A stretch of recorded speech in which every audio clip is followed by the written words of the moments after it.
I've got one final question, actually, which is, I suppose, relates to what there's been criticism of what you have reported by some people, and there's also been criticism of what you don't report, which is always a difficult editorial decision, which, of course, I'm sure we all accept.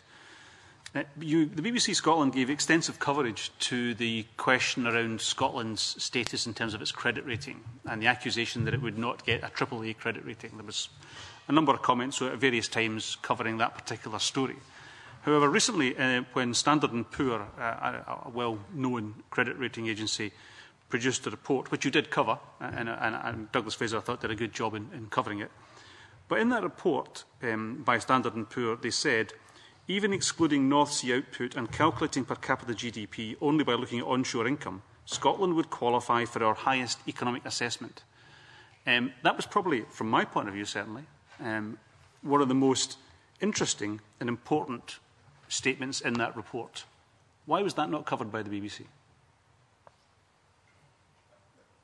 I don't have the detail in front of me with regard to that.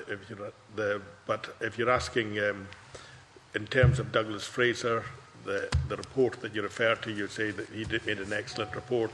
In terms of the judgment that is made, as I said before, it's an ongoing news judgment that our staff are making each day.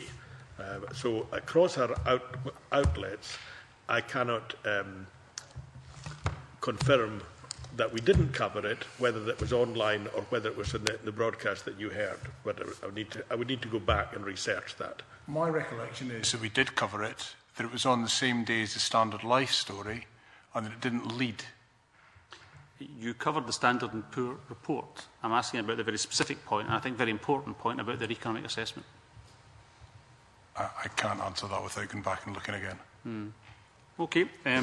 Well, I couldn't find it, so I find it curious. Even if it is somewhere on the online, and I'm not saying it isn't, it seems odd that such a prominent organisation in terms of credit rating agencies would make such a statement, and that wouldn't get the coverage it deserved, given the previous coverage of the opposite view.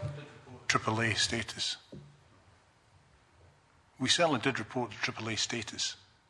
Well, I'll give you the quote of what was actually said about that, but I mean, we don't want to get into. I don't want to get into my recollection is that we did. I'm very happy to go back and look again. And as I say, it was a big, busy news day. And my recollection is that broke quite late in the day. But I'm very happy to go back and look at it again. Okay, thank you very much for that. Can I